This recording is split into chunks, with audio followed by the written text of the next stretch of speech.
Despite the fact that Sly Cooper and the Thievius Raccoonus didn't succeed well on sales, however, it was fortunate enough to have itself a sequel, and thank God Sony was merciful to Sucker Punch. Sucker Punch needed to think of something that would really appeal to a wider audience. They realized that the gaming industry is no longer interested in old school linear style 3D platformers anymore, and other series like Ratchet & Clank and Jak and Daxter transformed the 3D platform genre by mixing it with other genres. On the sequels, Ratchet & Clank Going Commando, they turned that series into an RPG shooter 3D platformer, and Jak 2 turned it into a sandbox 3D platformer. Sucker Punch realizes in that point in time people were more interested in non-linear video games like sandbox games. The phenomenon known as Grand Theft Auto 3 changed the gaming industry by storm, having many companies to follow the sandbox formula. This idea of making drastic sequel change with other 3D platformers that are still running at the time would have been a risky move, because remember, the Sly series is also a stealth game. Stealth games are most known for point A to B type of gameplay, requiring a lot of patience, and they have one-way levels. Not really known for being open world. Having a stealth game mixed with a sandbox genre is perhaps very creative in its own right, because in that point in time, it has never been done before. After 2 years since the release of Sly Cooper and the Thievius Raccoonus, Sucker Punch had finally released Sly 2 Band of Thieves in 2004 exclusively for the PlayStation 2. It has been 2 years since the Sly Gang has defeated Clockwork. Since Clockwork's demise, his mechanical body parts has been apart and stolen, which is an alarming situation for the Sly Gang because each of those parts are highly dangerous and the ones who's collecting them is up to no good. Sly is once again teamed up with his pals Bentley and Murray, and they're out to steal back the parts from the criminals collecting the Clockwork parts starting in the museum in Cairo, only to have Detective Carmelita Fox and our new assistant Neela to break the gang's cover to once again capture Sly and his friends. Our new character Neela doesn't seem to be on Carmelita's side and seems to act friendly towards Sly in telling him who's been taking the Clockwork parts, since Carmelita is too stubborn to listen. The ones behind taking those parts were the Claw Gang, with members such as Dimitri, Rajan, Contessa, General Clawfoot, Gene Bison, Arpeggio, and one more mystery member that we'll soon find out. And unlike the previous antagonists where we had Sly giving a backstory about each of these characters that we're going to face, they actually play a big part of each part of the story rather than having a random boss with no story in him. Without getting into spoiler territory, the story in Sly 2 is better than the previous game because in your adventure you have better backstories, better character development for our main characters, and even great twists to the end. And each part of Sly 2's story is divided episodically. In each episode that you're in, you play in a different sandbox level, all in different environments, with so many missions to accomplish. As we said before, this installment of the Sly series changed everything. There is no one-way levels anymore, but rather you have an open world with plenty of places to explore and plenty of missions to keep the player occupied. Sly 2's focus is once again platforming and stealth, but in this installment of the series, they focus more on stealth more than they did before. Because in this open world that you're in, you got security guards patrolling everywhere in each and every level. Thus, you can't sneak around and crawling in small areas, leaning against walls, climbing on pipes, railing on rails, and more that can be applied again by the sparkling glowing areas that can be immediately interacted by pressing the circle button, and you can platform to higher locations to give you more advantage when sneaking around. Since enemies are patrolling on ground, travelling on rooftops and other high places gives you total advantage to sneak past through and travel faster. But watch out, there are also enemies on the rooftops, making sure that it doesn't make it too easy for the player to get past through. Once you get caught, oh boy, prepare for a world of trouble because the enemies in this game are much harder to defeat, unlike the previous game where they only take one-hit kills, unless if you give them a sneak attack or knock them off the edge that will give them an instant kill. These enemies have even more hit points, they can hear noise you make, and more that makes them a more opposing threat rather than an enemy obstacle. But luckily, when you get caught and there are numbers of enemies that you have to face that are too overwhelming, you can't escape with the new feature to the series, which is the ability to sprint, to make traveling in this game even faster. But keep in mind that running will give away your cover because it does cause noise. Other changes that was made in this installment that Sucker Punch has made is that the player no longer has one-hit kills, but instead finally give you a health bar so that you can stand a chance when being ambushed by a large number of enemies and do not have to die or restart again so easily. So what purpose do the coins have since they no longer reward you or horseshoe since you now got a new health bar? Well, getting those coins will add to your collection of coins, and you can use them to buy new power-ups in the computer located in a hideout in each level where the Sly Gang is at. But keep in mind that buying any of these power-ups is not cheap. Many of these cost like hundreds of coins, and they even get more expensive depending on how powerful or how useful the power-up actually is.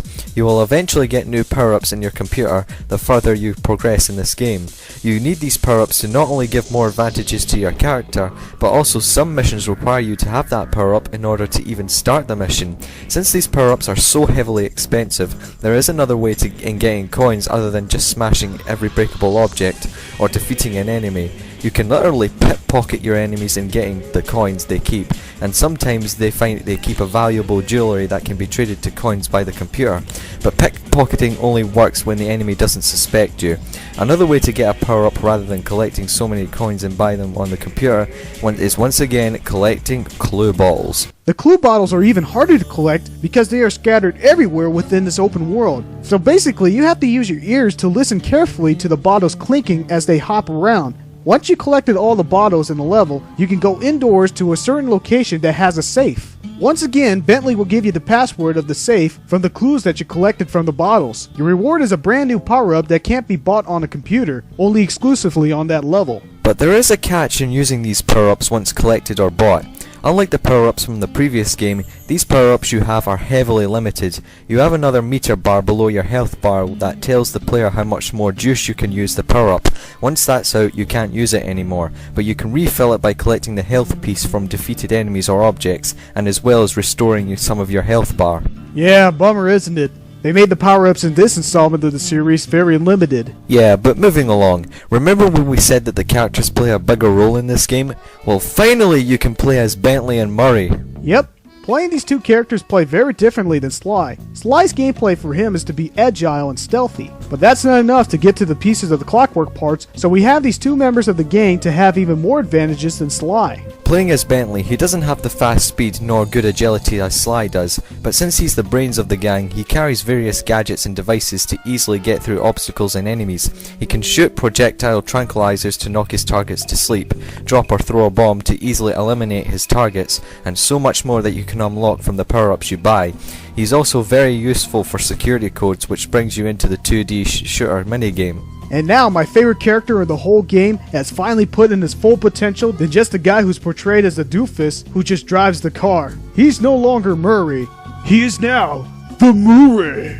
Well, Murray wanted to change, so he developed to a stronger, braver, and at times more egotistical guy loving to pretend to be some sort of superhero. Now playing as the Murray, you're not as agile or fast as Sly because he's too big to be doing stealth, but playing as the Murray is much more action-packed. His incredible strength greatly damages enemies' hit points, making him the perfect guy to get past through foes. He can also carry objects and enemies and throw them to cause mayhem, open heavy doors, and more. You can also enhance his gameplay by buying more power-ups from the computer, which makes him even stronger and more radical than before. And whenever you want to switch characters, you can always go to the hideout and select which character you want to play as. But keep in mind that you can't just play other than Sly without finishing the first few missions of the episode. Since we've got all of the basics covered, let's talk about the objection of the game.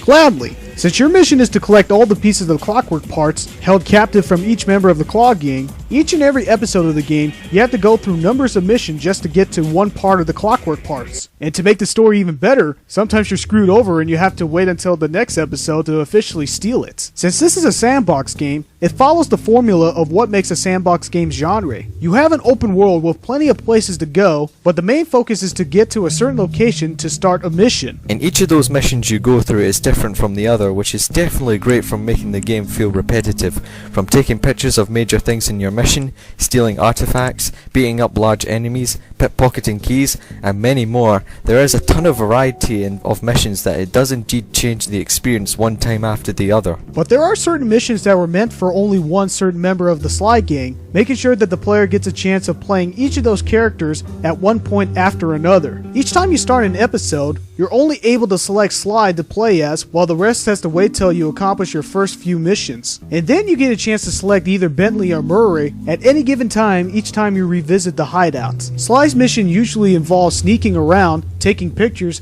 stealing valuable objects, pickpocketing keys to unlock doors, following or protecting a certain character, and more. Bentley's mission often involves hacking in a security system by playing a 2D shooter minigame, using traps to keep enemies away, using his bombs to blow up stuff, or using his helicopter or mini helicopter to eliminate flying foes. And for the Murray, most of his missions involves beating up large numbers of enemies, carry heavy objects which Sly and Bentley can't do, destroy heavy objects, and many more.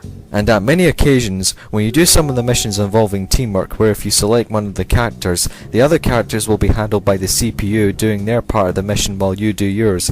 It often makes you protect incoming enemies from whoever's working on something, get to a destination within the time limit, and more.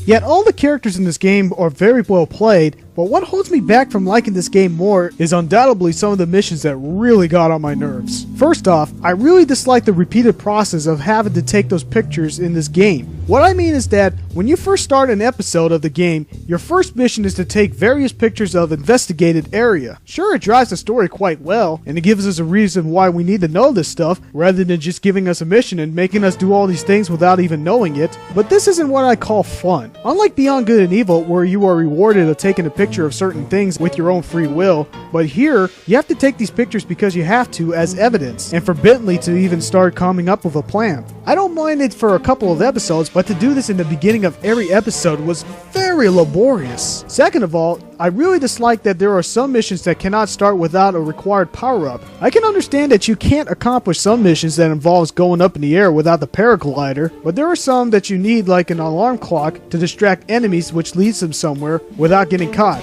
Since it's required to unlock those unwanted power-ups, there's something that I didn't want to unlock in the first place, but yet I have to. Buying one is too expensive, forgettable after you use it for just one mission, and yet it takes even more time to get the power-up that are actually useful if you didn't spend so many hours collecting those coins. I would prefer missions that requires you power-ups that are actually useful after the mission, one being the paraglider. Speaking of power-ups, I really dislike the power-ups here that are heavily limited. Unlike the previous game, you can use any power-up at any time without any limits. Here in Sly 2, some of them were from very useful to not necessary at all. Alarm clock is one of them, but still Sly was just ridiculous as it drains out your power meter the longer you use it. And believe me, you don't use it that long since it drains a lot. And what's up with the snooze bomb when Bentley already can knock out his enemies by tranquilizing them?